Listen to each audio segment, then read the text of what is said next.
জামাত ইসলামীর জনপ্রিয়তা দেখে এদেশের কিছু দল ইচ্ছায় তারা ফেলে পড়েছে।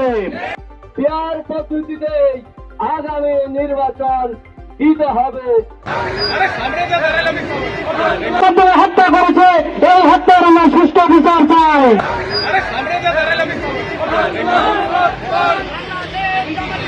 জিন্দাবাদ।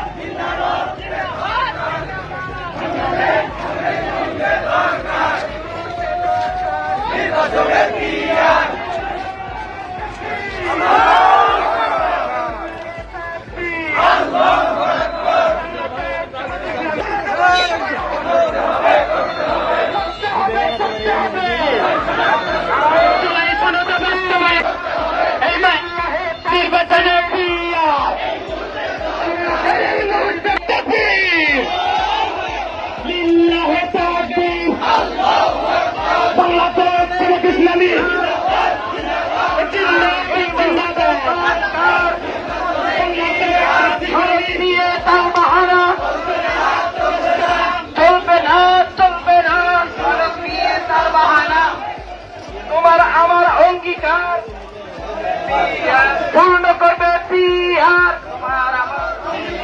তোমার আমার অঙ্গীকার জুলাই নিয়ে তাল বাহানা অবাধ সুস্থ নির্বাচন। মাধ্যমে হত্যা করেছে, এই হত্যার আমরা সুষ্ঠু বিচার চাই। বিগত জুলাই আগস্টের বিপ্লবী 2000 ভাই আমাদের কাছ থেকে বিদায় নিয়েছে ভাই বোনেরা, তাদের আমরা হত্যাকাণ্ডের আমরা বিচার চাই। আগামী দিনে কোন প্রকার অপরাজনীতি আমরা মানব না, কোন প্রকার দুর্নীতি মানব না, কোন প্রকার সন্ত্রাসীদের আমরা ঠাঁই দেব না, কোন প্রকার অন্যায় আমরা মেনে নেব না। যেখানে অন্যায় সেখানেই প্রতিবাদ। কোন প্রকারের অন্যায় আমরা মতামত নেব না, প্রত্যেকটা অন্যায়ের আমরা প্রতিবাদ করবো।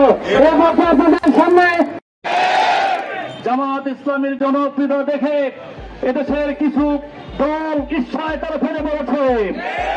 ওরা ঢাকা বিশ্ববিদ্যালয়ে ডাকসু নির্বাচনে যখন ছাত্র শিবির জয়লাভ করেছে, এই জয়লাভ তারা সহ্য করতে পারে না, মেনে নিতে পারে না। আবার জাহাঙ্গীরনগর বিশ্ববিদ্যালয়ে যখন 25টা সিটের মধ্যে যখন 20টা শিবির জিতে নিয়েছে, তখন তাদের আরো গর্জনা শুরু হয়ে যাবে। ওরা বুঝতে পেরেছে এবারের বাংলাদেশ জামাত ইসলামীর বাংলাদেশ, দল দেখাছে এবার দাঁড়িপাল্লার বাংলাদেশ। সুতরাং আমি আর বক্তব্য দিতে চাই না। আমাদের সাথে এত করে এক আল্লাহ, হাতে আমাদের থাকবে দাঁড়িপাল্লা। আল্লাহ হাফেজ। আপনাদেরকে সংগ্রামী সালাম জানিয়ে আমার বক্তব্য শেষ করছি। আসসালামু আলাইকুম ওয়া রাহমাতুল্লাহ। ধন্যবাদ জানাচ্ছি। আমরা জনতার দাবি অনুযায়ী পিয়ার পদ্ধতিতে আগামী নির্বাচন দিতে হবে। সংগ্রামী বন্ধুগণ, ওই জুলাই সনদ এখনো বাস্তবায়ন হয়নি।